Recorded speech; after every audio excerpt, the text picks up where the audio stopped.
लालू को हराने वाले की कांग्रेस में एंट्री हो गई है। इससे बिहार चुनाव पर क्या असर पड़ेगा, क्या बदलेगा बिहार चुनाव, ये पूरी जानकारी डिटेल में मैं आपको इस वीडियो के जरिए दूंगी, इसलिए वीडियो को अंत तक जरूर देखिएगा। और न्यूज़ 18 इंडिया के यूट्यूब चैनल को अगर अभी तक आपने खबरों के लिए सब्सक्राइब नहीं किया है तो सबसे पहले हमारे चैनल को सब्सक्राइब जरूर कर लें। साथ ही अगर ये वीडियो आपको पसंद आए तो इसे लाइक और शेयर करना ना भूलें।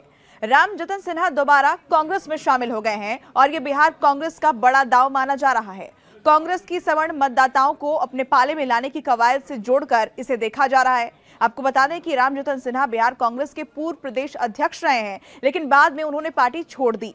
छात्र संघ के चुनाव में इन्होंने लालू यादव को हराया था और फिर राजनीति में शामिल हुए थे। बिहार कांग्रेस के अध्यक्ष अखिलेश सिंह का यह कहना है कि रामजतन सिन्हा के मार्गदर्शन में आने वाले विधानसभा चुनाव में संगठन को मजबूती जरूर मिलेगी। कांग्रेस के पूर्व बिहार प्रदेश अध्यक्ष प्रोफेसर रामजतन सिन्हा ने कांग्रेस छोड़ लोजपा का दामन थाम लिया था और फिर नीतीश कुमार की जेडीयू के साथ वो हो लिए थे और अब उन्होंने कांग्रेस में घर वापसी कर ली है। आपको बता दें कि मगध क्षेत्र के 5 जिलों में उनका प्रभाव है। पूर्व मंत्री रामजतन सिन्हा ने नई दिल्ली में राज्यसभा सांसद सैयद नासिर हुसैन, बिहार कांग्रेस के प्रभारी पवन खेड़ा और प्रदेश अध्यक्ष अखिलेश सिंह के सामने कांग्रेस में घर वापसी की है। और ऐसे में ये जानना जरूरी है कि आखिर रामजतन सिन्हा कांग्रेस के लिए इतने अहम क्यों हैं और लालू यादव से उनका कनेक्शन क्या है।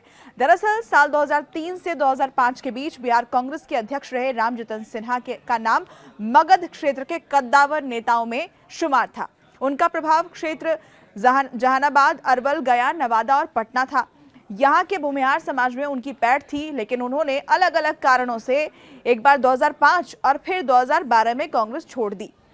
रामजतन ने लालू प्रसाद के कारण कांग्रेस छोड़ी और कांग्रेस पार्टी, यहां पर आपको बता दें कि रामजतन सिन्हा पहली बार 1977 में जहानाबाद के मखदूमपुर से जनता दल से विधायक बने थे और सत्येंद्र नारायण सिंह के मुख्यमंत्री रहते 1989 और 90 के बीच मंत्री रहे। साल 2003 में बिहार कांग्रेस के प्रदेश अध्यक्ष बने, लेकिन साल 2005 विधानसभा चुनाव में जब इन्हें विधायकी का टिकट नहीं मिला तो कांग्रेस इन्होंने छोड़ दी और लोजपा का दामन तब थाम लिया।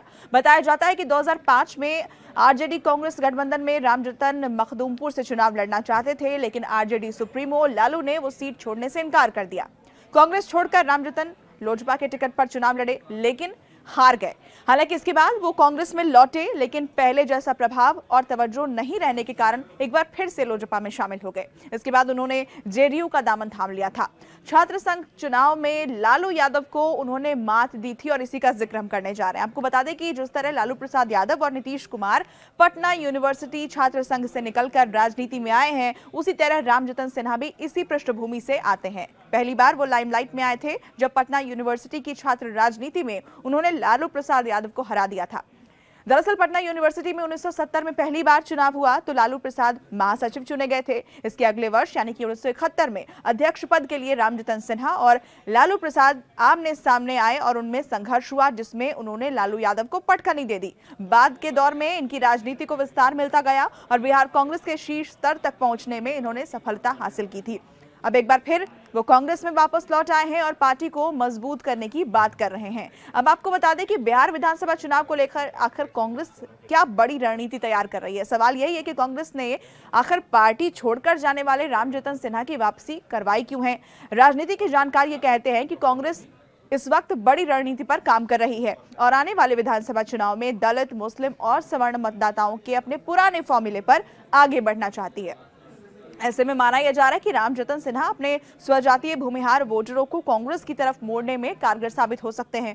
विशेष रूप से गया, जहानाबाद, अरवल और पटना की विधानसभा सीटों पर इनके प्रभाव का कांग्रेस उपयोग करना चाहती है और यही वजह है कि उन्हें दोबारा से कांग्रेस के अंदर एंट्री दी गई है। इसका असर बिहार चुनाव पर कैसे पड़ेगा, क्या कांग्रेस को कोई पॉजिटिव फायदा यहां से मिल सकता है, ये बात तो हमें तब पता चलेगी जब बिहार में चुनाव होंगे और उसका रिजल्ट सामने आता है। ये खबर आपको कैसी लगी हमें कमेंट सेक्शन के जरिए लिखकर जरूर बताएं। ऐसे ही बाकी खबरों के लिए बने रहे न्यूज़ 18 इंडिया के साथ।